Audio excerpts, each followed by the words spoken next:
So today we'll do Act 3, Scene 2.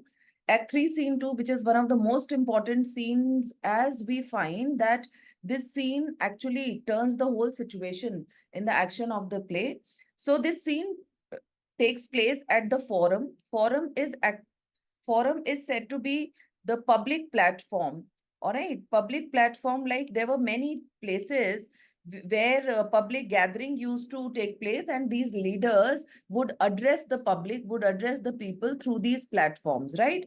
So here we find enter Brutus and Cassius and a throng of citizens. Throng means crowd of citizens. So citizens all are crying, we will be satisfied, let us be satisfied. When we say satisfied, what does it mean? Satisfied with the reason of Caesar's death. All right. So they all are expecting, people are expecting that they should be given valid cause, valid reason why Caesar was killed by these people. For that, Brutus says, then follow me and give me audience, friends. If you want to know the reason, then it's better you follow me, come with me, give me audience, listen to me, friends. Cassius, go you into the other street. Cassius, you go to other street and part the members. Part the members, numbers means part the number, divide the number of people. Those that will hear me speak, let them stay here. Those that will follow Cassius, go with him. Those who want to hear me speak, those who want to hear my speech, they should stay here. And those who want to follow Cassius, they can go with him. And public reasons shall be rendered of Caesar's death. Reasons for Caesar's death will be given to the public. All right. So first citizen says, I will hear Brutus speak. Second one says, I will hear Cassius and compare their reasons when severally means separately, we hear them rendered. So somehow, even people have to decide, and some of them decide to go to Brutus and listen to him. Some of them decide to go to Cassius because they want to analyze what they both say. So exit Cassius with some of citizens. Brutus goes into the pulpit kind of, again, the platform, kind of stage from where you address the public. Now, third citizen says, the noble Brutus is ascended. He has climbed that stage, that pulpit. Silence, please be quiet. Now, Brutus begins. Be patient till the last. Now, you see, here you need to notice the difference in their speeches. You will find that Brutus is being very logical, rational, and he is speaking like a political leader.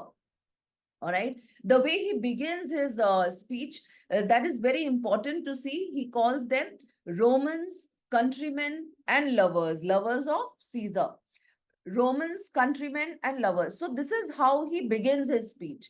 All right. Where he has kept himself to be one of the leaders, and he is addressing as if he is addressing his people. But we'll find when Antonio speaks, we need to look at his beginning also, right?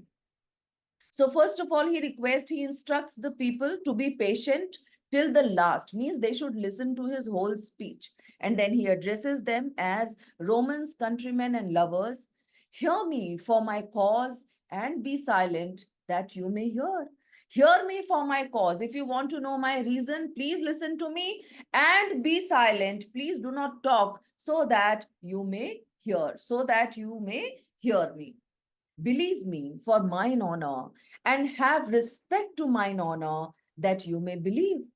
Believe me for mine honor. He is urging the public to believe him for his honor because he has always been considered honorable, and have respect to mine honor that you may believe.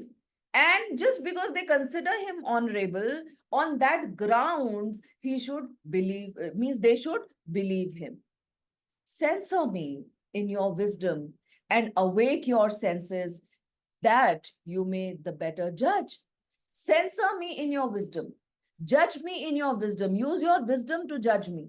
Censor here means judge. Judge me in your wisdom. Use your wisdom to judge me and awake your senses. Please be awakened in your senses. You must be rational that you may the better judge. So you may be, so that you judge me in a better way. If there be any in this assembly, any dear friend of Caesar's, to him I say that Brutus's love to Caesar was no less than his. If then, he begins by saying that if in this assembly any dear friend of Caesar is, then I want to tell him something. And that is that Brutus's love to Caesar was no less than his. अगर इस assembly में कोई ऐसा इंसान है जो scissor को प्यार करता था, उसका दोस्त था, तो मैं उसको ये कहना चाहता हूं कि ब्रूटस का प्यार सीजर के लिए उससे कम नहीं था. He loved Caesar as good as his friends used to do that. If then that friend demand why Brutus rose against Caesar, this is my answer. And after that, if the friend demands why Brutus rose against Caesar, if he used to love him so much, then what happened that made him stand against him? That what happened that made him, kill him that way? For that he says, this is my answer. Not that I loved Caesar less, but that I loved Rome more.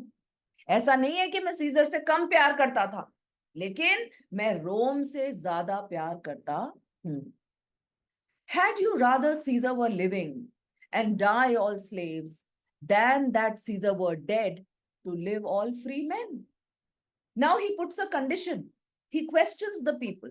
He asks them, you tell me, if you had rather Caesar were living, if the situation was that Caesar was living and die all slaves, and all of us die as slaves, then that Caesar were dead to live all free men. Or you would like the situation when Caesar is dead and we all are living like free people. What would you prefer? Would you prefer Caesar living and others dying as slaves? Or you would prefer Caesar dead, one person dead, and all other living lives of freedom? As Caesar loved me, I weep for him. As he was fortunate, I rejoice at it. As he was valiant, I honor him. But as he was ambitious, I slew him. So with this, he tries to justify himself, saying that I always behaved with Caesar as he deserved. He loved me. I weep for him. I weep over his death. I feel sad that he had to die. As he was fortunate to win glory. He was fortunate to be victorious. I rejoice at it. I was very happy for it. I was happy at his triumphs. I was happy at his joy. I was happy at his fortunes. As he was valiant, as he was brave, I honor him. I always honored him. I really honor his bravery, But as he was ambitious, I slew him. I killed him because he was ambitious. He deserved to be killed for being ambitious. So the reason that he gives, in a way, the reason that he gives for Caesar's death is his ambition. There is tears for his love, joy for his fortune, honor for his valor, and death for his ambition. He got what he deserved. For his love, I have tears in my eyes. For his fortune, there is joy. For his bravery, there is honor, respect. And for his ambition, there is death. Who is here so base that would be a bondman? Again, he asks the people, who is here so low, so mean that he would like to be a bondman? Bondman means slave. That he would like to be a bondman means slave. Who is so mean here that he would like to be a slave? If any, speak. For him have I offended. Yes, if anybody is there who would like to be a slave, please speak it up. Because yes, for him I have offended. I have offended that person. I have offended him. Okay, nobody else. Who is here so rude that would not be a Roman? Among the public, again, he puts another rhetoric question. Who is here who is so rude that he would not be a Roman? Who is so rude and who is so, somehow ungrateful that he would not be a Roman, true Roman? If any, speak. For him I have offended. Because if anybody is there who would not like to be a Roman, then I have offended that person. Who is here so vile that will not love his country? Who is here so mean, so vile that he will not love his country? if any speak, for him have I offended. Because if anybody is there who doesn't love his country, who doesn't have this feeling of patriotism, then I have offended that person, nobody else.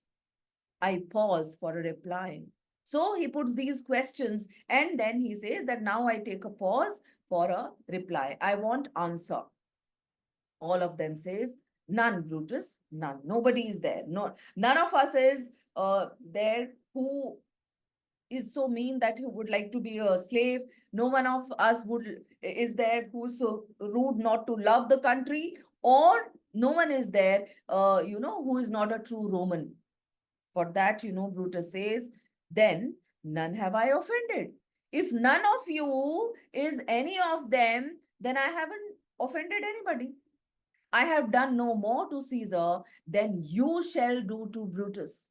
Now you see, he's being so influensive that he tries to keep himself. And he says that I have done no more to Caesar than you shall do to Brutus. I give you full right to do the same to me if I become what Caesar was. The question of his death is enrolled in the Capitol. Enrolled means recorded. The question here means cause. The cause of his death. Why has he been given death? That is already recorded in the Capitol. His glory not extenuated. We are not dishonoring his glory. Extenuated means dishonor. We are not dishonoring his glory, in which he was worthy, nor his offenses enforced, for which he suffered death. He says that we are not going to cut down his glory. It's not that we are portraying him as not being honorable. Of course, for his glory, for his bravery, as he was valiant, for that he will always be honored. And the reason for his death has been recorded. So anybody who becomes as ambitious as he was should be given the same reason to be killed. That person should also be killed, even if I am there.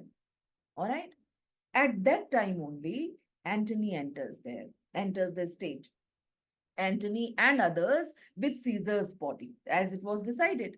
Then he points out at him, and he says, here comes his body, mourned by Mark Antony. Here comes his body, lamented by Mark Antony, who, though he had no hand in his death, shall receive the benefit of his dying.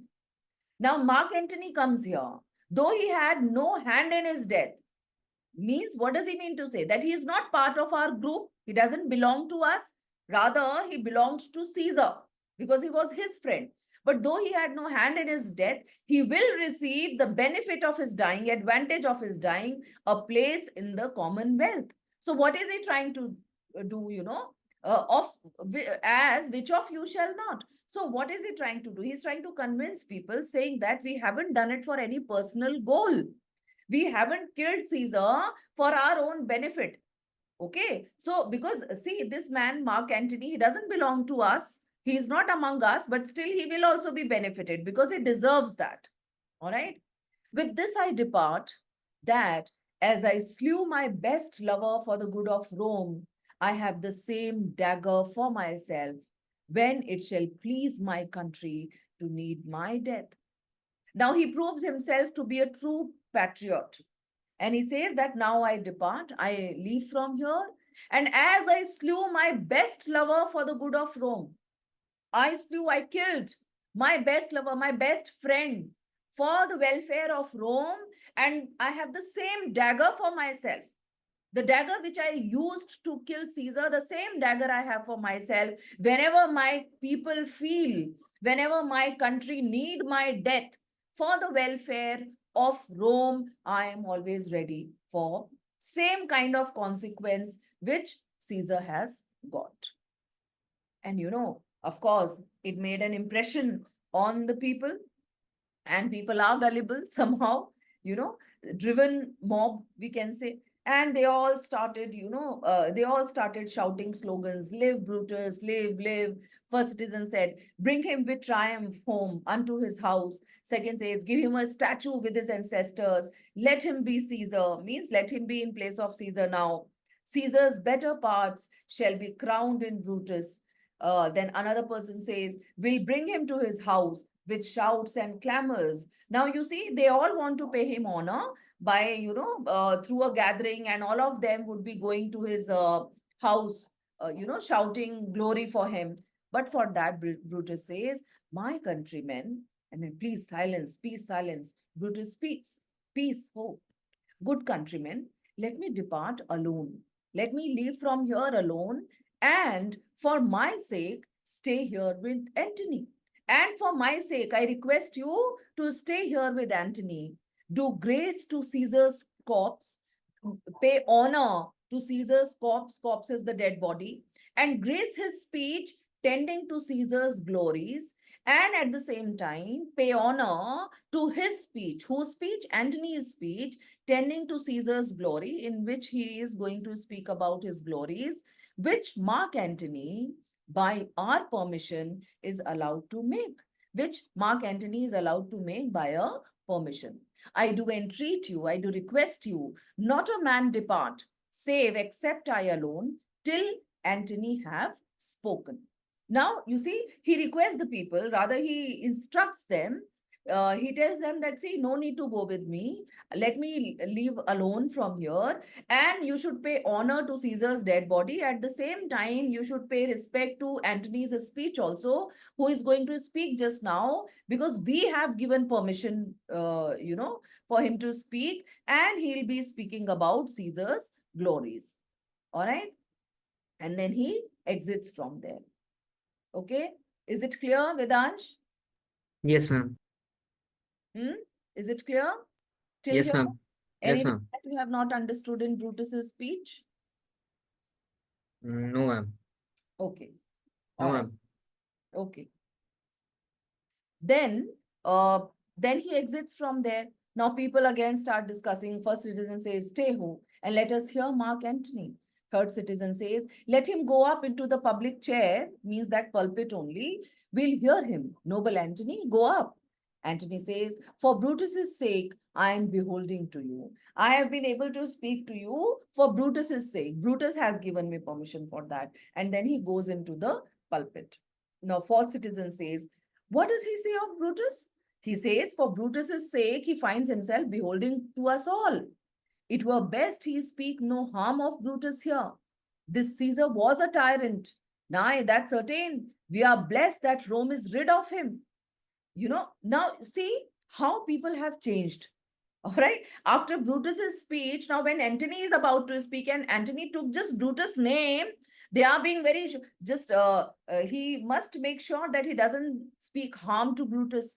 See, Caesar was a tyrant. He has it's better that Rome has got rid of him. So people somehow have swayed with what all Brutus said, and now they are in Brutus's favor. So Antony, then second citizen says, peace, let us hear what Antony can say. And then Antony begins and he says, you gentle Romans, peaceful, let us hear him. Friends, Romans, countrymen, lend me your ears. Now see how he, somehow how he begins his speech. The major difference in both the speeches you will see that Brutus tries to reach the minds of people, while Antony tries to reach the hearts of people. Brutus portrays himself as a political leader who has done something, who has killed Caesar for welfare of people. It's a kind of obligation that he is putting on them in a way. On the other hand, we find Antony speaking as if he is one of them, as if he belongs to them. So, the way I'm telling you that Brutus tries to be very much logical, rational, and that way he tries to reach the minds of people, while Antony tries to reach the hearts of people, right? So he evokes the feelings in these people, feelings of pity, later on feelings of anger. So he will be able to do that. So he begins and he says, friends, Romans, countrymen, Lend me your ears, listen to me. I come to bury Caesar, not to praise him. My motive of coming here is to bury Caesar. I've come here for his funeral, not to praise him. The evil that men do lives after them. The good is oft interred with their bones. He says, I have not come here to praise Caesar because the evil, the wrong things that men do lives after them. The wrong things, the evils always live after them. The good is often interred. Interred means buried. It's often buried with their bones. Once a person dies, after that, we always remember whatever wrongs he had and whatever good deeds he must have done within his life, we just bury them with his bones. So let it be with Caesar. This is what happens with everybody. So let this happen to Caesar also. The noble Brutus hath told you Caesar was ambitious. If it were so, it was a grievous fault, and grievously hath Caesar answered it. Noble Brutus told you that Caesar was ambitious. This is the reason, this is the main reason that Brutus has given you that he was ambitious. If it was so, he puts a condition. If actually Caesar was ambitious, then it was a grievous fault. This fault, this mistake is very serious. It's really bad to be ambitious. And that is why Caesar had to answer it so grievously, so seriously. Here, under leave of Brutus and the rest, leave here means permission. Under the permission of Brutus and the rest of the murderers, for Brutus is an honorable man. So are they all honorable men. Come I to speak in Caesar's funeral. He says, you will find that mockingly, he will call Brutus noble, honorable, so many times. He says that, see, I have come here to speak in Caesar's funeral with the permission of Brutus and rest of the people of his group. And they all are honorable people. All right. He was my friend, faithful and just to me. But Brutus says he was ambitious. And Brutus is an honorable man. What justification do we have for Caesar to be ambitious? That Brutus has said it. And Brutus is an honorable man. So that's why whatever he says, we need to believe it. We need to believe it without using our own wisdom. This is what he is trying to tell people. All right. He says that I loved Caesar. He was my friend. He was faithful, justified to me. But I have to believe that he was ambitious. Why? Because Brutus has said it. And Brutus is an honorable man. He hath brought many captives home to Rome, whose ransoms did the general coffers fill. Did this in Caesar seem ambitious? Now he talks about Caesar's achievements. He talks about his good deeds. And the first thing he said was that he hath brought many captives, captives of wars. You know, when there is a war between two countries, the country which is defeated, their soldiers are taken as captives. And the other country, means the country who has defeated, they have to pay some amount, which is called ransom. They have to pay some amount to release their soldiers, or even to release the dead bodies of their soldiers so that they can be given proper funeral. They have to pay some amount, the country which is defeated, right? So, and that amount goes to the public fund, that amount goes to the government uses it for public welfare. So he says that Caesar brought many captives, home to Rome. He fought many wars, he defeated many countries, he brought many captives whose ransoms did the general coffers fill. Coffers here means treasury. General coffers. Coffers is treasury. Treasury which is used for general good, the money. All right. So the ransom which was received, it filled the general coffers. Did this in Caesar seem ambitious? Did Caesar seemed ambitious in this act? That he brought laurels and he brought a lot of money to Rome. When that the poor have cried, Caesar hath wept. Ambition should be made of sterner stuff. We all saw that whenever poor have cried, Caesar have also wept. He always used to feel sad with the, people's misery, for people's misery.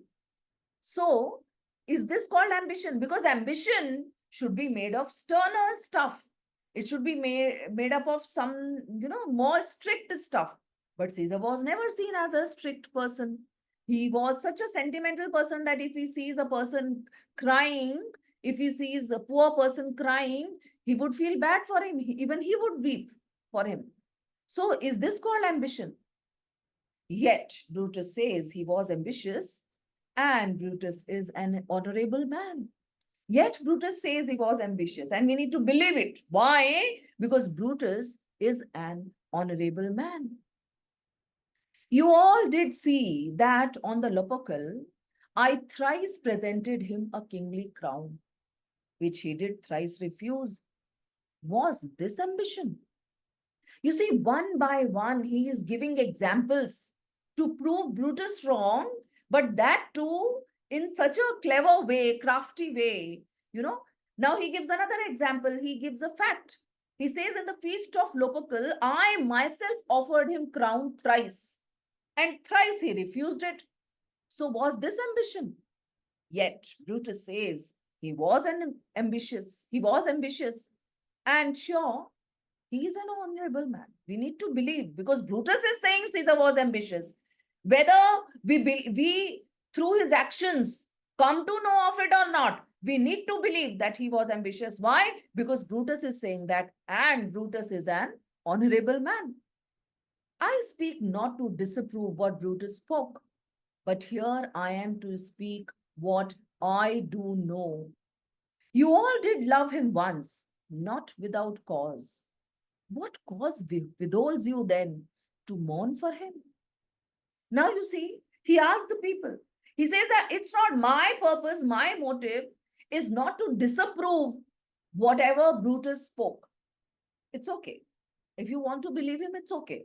I do not want to do any wrong to him. I'm not here to disapprove him. But yes, I want to speak. I am here to speak what I know. What I know, my wisdom, my knowledge cannot be beaten, cannot be disagreed because it is my knowledge. Why would I listen to anybody else when I know something? So he says that I am speaking here what I know. And forget about me. You all did love him once. You all loved him once, not without cause. If you loved him earlier, that wasn't without cause. That wasn't without reason. You had your own reasons to love him. Then what cause withholds you? Now, what cause is forbidding you, preventing you, restraining you to mourn for him? There was a time when you used to love him a lot. Now, what reason do you have that is, restraining you to mourn for him, to lament at his death? O judgment, thou art fled to brutish beasts, and men have lost their reason. O judgment, thou art fled to brutish beasts. You are somehow, you have gone to these beasts, to these animals who are brutish, who are cruel, and men have lost their reason. Men have lost their reason. They do not behave reasonably, logically. Bear with me. My heart is in the coffin there with Caesar, and I must pause till it come back to me. Now he is being so sentimental here that he says that, see, I can't speak anymore because my heart is there in that coffin with Caesar. Let me take a pause so that it comes back to me. Then only, let me have a pause so that I can be relieved to speak again. All right? Yes, Vedansh, understood this speech? Yes, ma'am. So, you see, now mob is always driven. Earlier, Mm. Brutus spoke. So, they all were for Brutus. Now, Ma'am, like, don't they have common sense? Like, after 5 minutes, they have changed their sides this is what completely. happens. This is what happens, dear. This is what politics is like. Every leader tries to, and That's why it is very important when we speak about voting rights, we that people should be aware, they should use it wisely, they should use it with their own wisdom, they should look at the candidate, what work has he done, not for a particular party. We cannot have any other reason to vote for a person. Why is all this awareness needed every time? Why? Because we want people to be logical. But actually, this is the irony, that people somehow are, most of the time it is seen that masses are driven. They are driven. See, even today, they are being driven through social media. Earlier, there were other factors to do that. These days, we find it that it is through social media. The way a person is condemned, the way a person is portrayed as a god, all this is happening through social media, and we are being driven. So hardly a few somehow are able to understand the strength and the logic that should be used for voting, for choosing our leaders, isn't it? So this is what usually happens. And that is what is happening. The mob is behaving like driven cattle. So the first citizen, he says, methinks there is much reason in his sayings. I think there is reason, there is logic. If the second one says, if thou consider rightly of the matter, Caesar has had great wrong. If we consider rightly of the matter, then we can know that Caesar really had great wrong. Wrong has been done to him. Has he, masters? I fear there will a worse come in his place. Now I fear who will come in his place will be worse than him. Marked you his words? He would not take the crown. Therefore, it is certain he was not ambitious. Then another person says, if it be found so, some will dare abide it. If it is found so, some will have to pay for it. Poor soul, his eyes are red as fire with weeping. They are sympathizing with Antony also. The third citizen says, there is not a nobler man in Rome than Antony. Now, next one says, now mark him. He begins again to speak. Now you see, people, of course, now they are turning against Brutus and other people, because somehow they are able to realize that Brutus is not right in saying that Caesar was ambitious.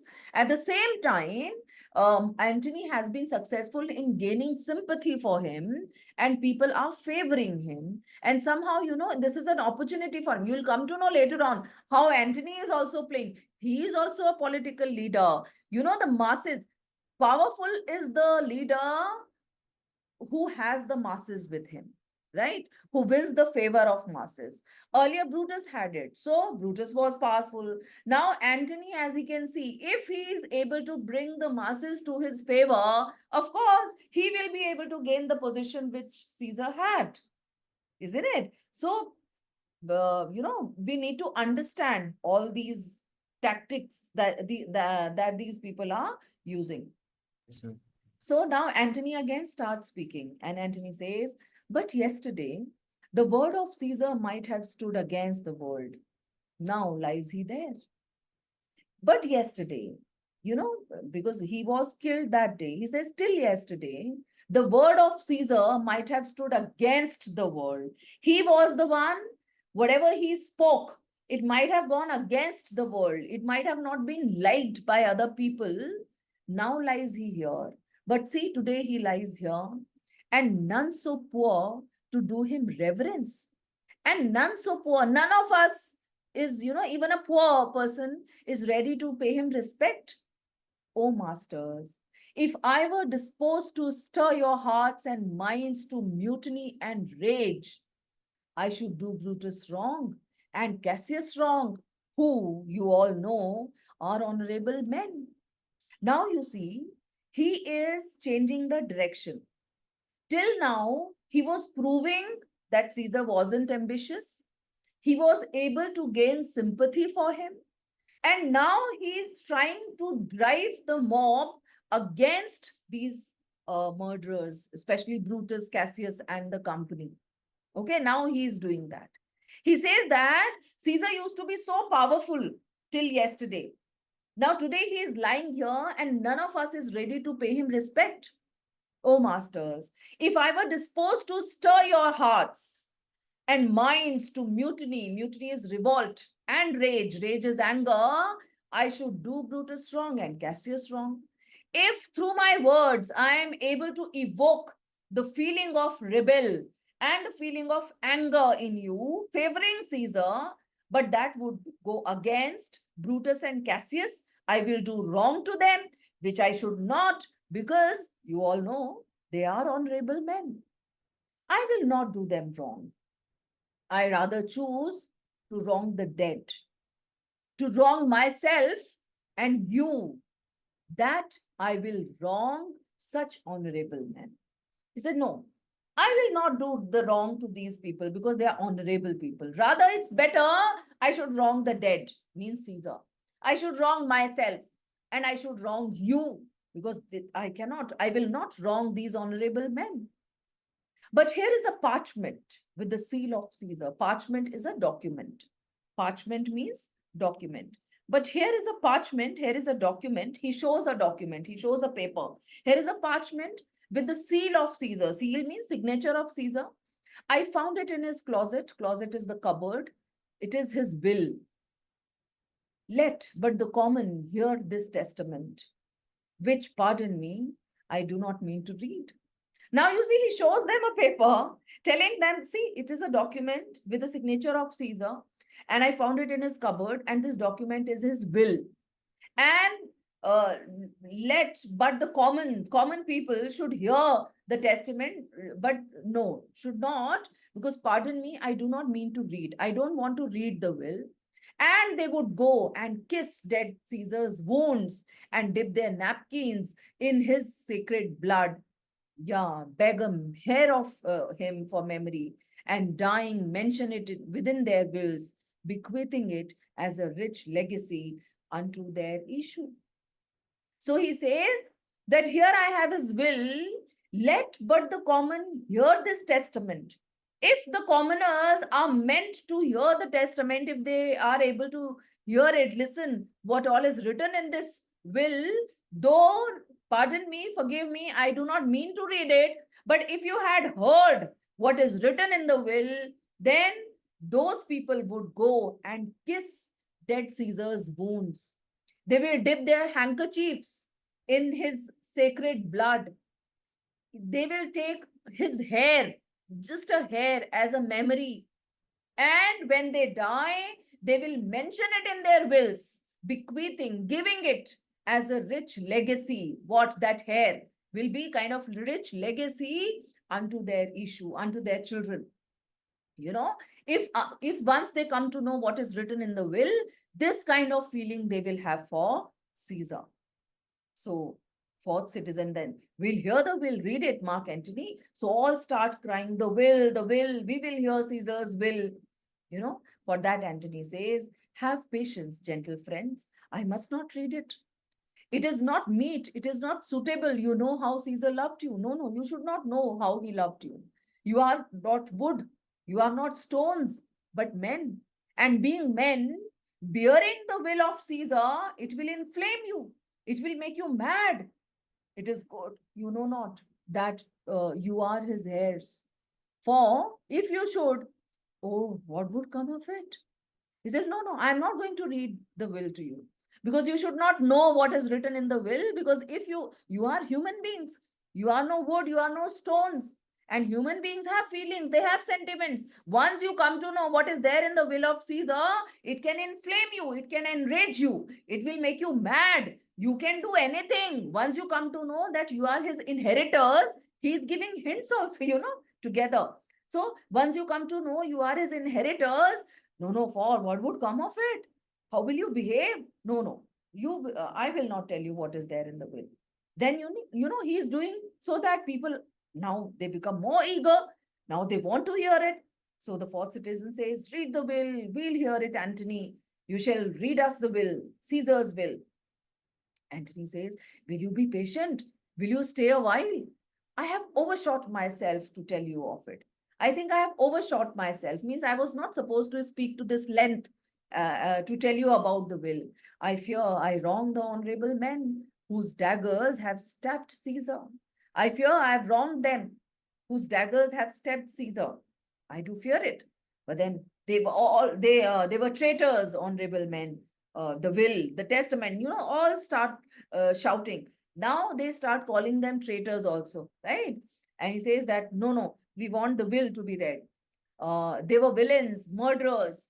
The will, read the will. They force him to read the will. Antony says, you will compel me then to read the will. Are you compelling me to read the will? Then make a ring about the corpse of Caesar and let me show you him that made the will. All right, then let us surround the dead body of Caesar. Let us all stand in a circle surrounding the dead body of Caesar and let me show you the person who made the will. Shall I descend? Shall I come down? And will you give me leave? Will you give me permission? So they all start shouting, come down, descend, you shall have leave. And then Antony comes down. All right. So Antony comes down. Fourth citizen says, a ring, stand around, a ring. Let all of us make a circle. First citizen says, stand from the ears, stand from the body. Now let's stand a bit away from here, okay, and stand from the body, stand away from the body. Second citizen says, room for Antony, make space for Antony, most noble Antony. Antony says, nay, press not so upon me, don't so come close to me, stand far off, stand a bit away. Several citizens, stand back, room, bear back. So actually it is showing that many people were there, and they all were surrounding the body. तो कह रहा थोड़ा पीछे हो जाओ, make some space.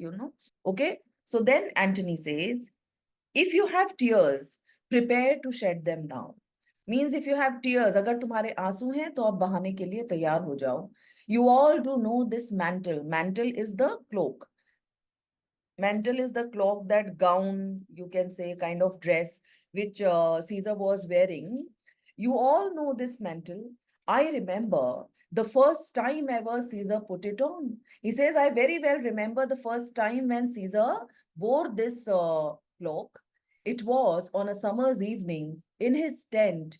That day he overcame the Nervii. Nervii was a tribe, and Caesar fought with them and even defeated them. So he says that I remember very well that for the first time he wore this cloak when he fought with Nervii and he defeated them.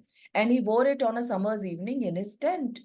Look, in this place ran Cassius' dagger through. And now he's showing them the wounds. He's showing them the cuts that have been made by these murderers when they stabbed him. He said, look, see, in this place. So actually he must be pointing out that place on his cloak, that look at this place, Caesar's dagger ran through. Caesar's dagger went inside at this place.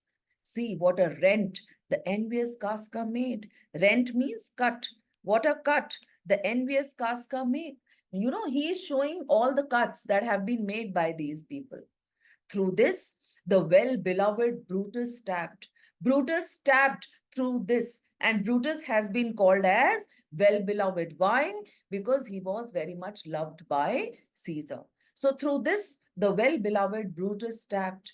And as he plucked his cursed steel away, mark how the blood of Caesar followed it, as rushing out of doors to be resolved if Brutus so unkindly knocked or no.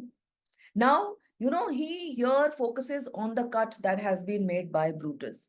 He says that, when Brutus stabbed him and he took his sword away, he took his sword out of his body, mark how the blood of Caesar followed it. It was followed by a lot of blood that poured, came out of Caesar's body as rushing out of doors, जैसे कि वो एकदम से flow से बाहर निकला, to be resolved, to see, to confirm if Brutus so unkindly knocked or no, as if even the blood wanted to see कि क्या वाकई में Brutus ने इतना unkindly cut किया है.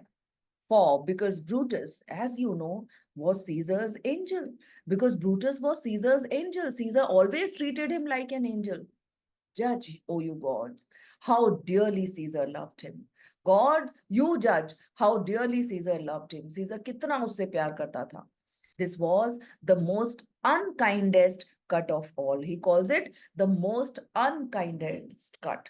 Many people, made those cuts, many people stabbed him, but out of them, Brutus's Brutus's attack was the most unkind. For when the noble Caesar saw him stab, क्योंकि जब noble Caesar ने उसको stab करते हुए देखा, ingratitude, more strong than traitor's arms, quite vanquished him. Then he was vanquished, he was overpowered by ingratitude. And ingratitude was stronger than traitor's arms. तब उसको वो ट्रेटर्स के आर्म से ज्यादा इनग्रैटिट्यूड था, वो एहसान फरामोशी थी जिसने कि सीजर को ओवरकम कर लिया, ओवरपावर कर लिया. Then burst his mighty heart. Then his mighty, powerful heart burst. तब उसका वो जो दिल था बुरी तरह से टूट गया. And in his mantle, muffling up his face. Muffling up means covering his face.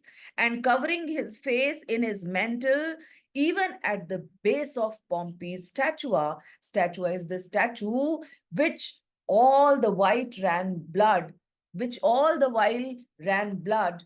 Great Caesar fell. So as soon as he saw Brutus stabbing him, he was so extremely grieved. He felt so much of ingratitude that, suddenly that feeling overpowered him. And then covering his face with his mantle, he just fell down, even at the base of Pompey's statue. Otherwise, why would he fall down at the base of Pompey's statue? But he didn't even bother. He didn't even look at anything else. He just fell down there. Oh, what a fall was there, my countrymen. What a fall it was. Then I and you and all of us fell down. Caesar did not fall down on his own. I, you, and all of us fell down, whilst bloody treason flourished over us. We all fell down, and bloody treason flourished over us. Now they are ruling us. They are being prospered. All right? They prospered, they flourished over us. Oh, now you weep, and I perceive you feel the dint of pity. They are gracious drops.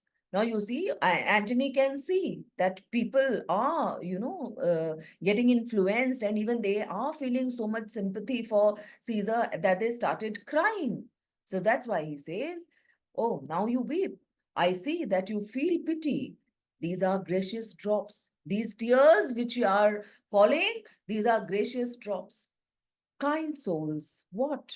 Weep you when you but behold a Caesar's vesture wounded? You are kind souls. If you are weeping when you behold, when you see a Caesar's vesture, vesture is the body, wounded, look you here.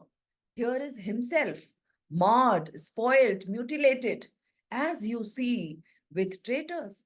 Look here, he is lying here himself, marred, mutilated, as it is done by traitors.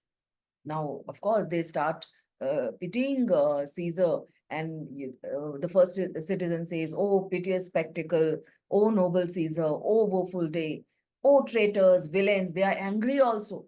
Oh, must bloody sight, we will be revenged, we will take revenge. All of them start shouting, revenge, about, seek, burn, fire, kill, slay. Let not a traitor live. एक भी traitor को जिंदा नहीं रहने देना.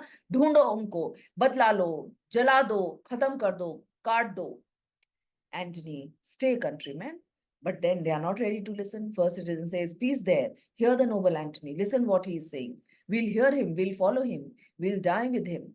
Antony says, good friends, sweet friends, let me not stir you up to such a sudden flood of mutiny. Let me know. I don't want to stir you up. I don't want to agitate you so that there is a sudden flood of revolt, mutiny. They that have done this deed are honorable. The people who have done this deed are honorable people. They have so much of honor and will no doubt with reasons answer you. And of course, they will answer you with reasons. The way Brutus has justified his actions, the same way they are going to do the same. Because you see, they are all honorable people. I come not, friends, to steal away your hearts. I haven't come here to steal away your hearts. I'm no orator, as Brutus is. I'm no good orator. Orator, one who speaks really good. I cannot speak as good as Brutus.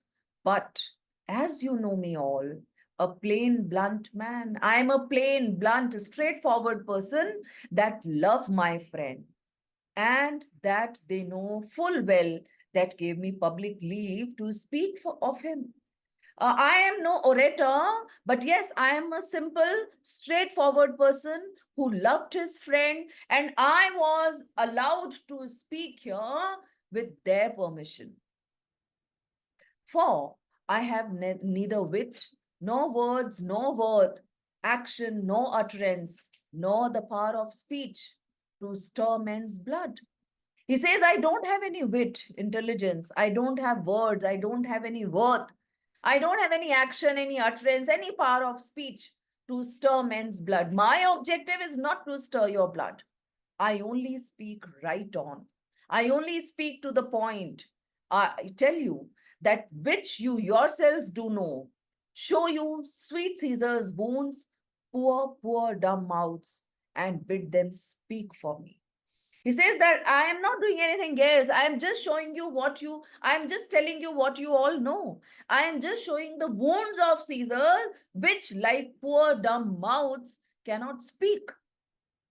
But were I Brutus and Brutus Antony, there were an Antony would ruffle up your spirits and put a tongue in every wound of Caesar that should move the stones of Rome to rise and mutiny.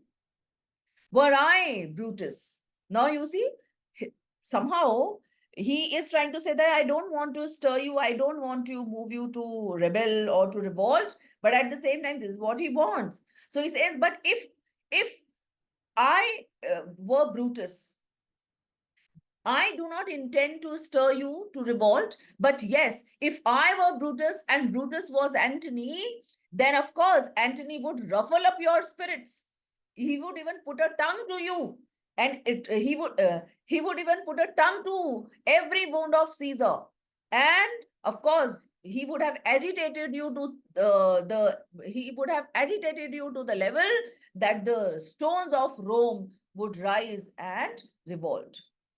All of them say, we'll mutiny, we'll burn the house of Brutus. Away then, come, seek the conspirators. Yet hear me, countrymen, yet hear me speak. All of them say, peaceful. Hear Antony, most noble Antony, listen. Antony says, why, friends? You go to do, you know not what. Wherein hath Caesar thus deserved your loves? Okay, you go to do something that you don't know, in which Caesar has deserved your love or not. Alas, you know not. I must tell you then, you have forgot the will I told you of. Okay, तुम तो भूल ही गए will के बारे में. You should know what Caesar, how much Caesar loved you and how much you deserved. So all of them start crying, most true. The will, yes, let's stay and hear the will. Antony then shows them and he says, here is the will. And under Caesar's seal, under Caesar's signature, to every Roman citizen he gives, to every several man, 75 drachma. Drachma was the currency, silver coins. He says to every citizen, he has given 75 drachmas as, uh, you know, as the share in his wealth. Second citizen says, most noble Caesar will revenge his death. O royal Caesar, hear me with patience. Antony says, then all of them again, they become peaceful. Antony says, moreover, he hath left you all his walks. Walks here means whatever wealth, property he had, his private arbors and newly planted orchards on this side Tiber, he hath left them you and to your heirs forever common pleasure to walk abroad and recreate yourselves. So his private arbors, his private parks, even his orchards, which are there on the side of river Tiber, he has left them for you and for your heirs, for your children, for common pleasure, as public places for entertainment, to walk outside, to walk abroad, to walk outside and recreate yourself so that you can enjoy. Here was a Caesar. When comes such another? This was Caesar. that whatever he had, all his wealth and property, he has given it to his people. देख जरा वो आगे उसको बोल दे रियो बाहर है first citizen, never. So then he asks, when comes such another? Is it possible that another person like him ever comes? Never. Come away. We'll burn his body in the holy place and with the brands fire the traitors' houses. Take up the body now, people, somehow they say that let us give him a decent funeral and after that we'll kill these traitors. Go fetch fire, plug down benches, plug down forms, windows, anything. So all citizens exit from there with the body. Okay, so from here we come to know that he was able to convince the public against these traitors, against these murderers, and this is what he always wanted. So Antony, now he says, now let it work. Mischief, thou art afoot. Take thou what course thou will. Mischief, you have come, now you take whatever direction you want to take. So enter a servant. How now, fellow? Servant says, sir, Octavius is already come to Rome. So Octavius Caesar, who is his nephew, he has been called, we already know that he was called to Rome by Caesar. So he was just some miles away. Now the servant informs him that he has come to Rome. So Antony asks, where is he? He says, he and Lepidus are at Caesar's house. Both of them are at Caesar's house. Antony says, and thither will I straight to visit him. And thither means there I will go straight to visit him.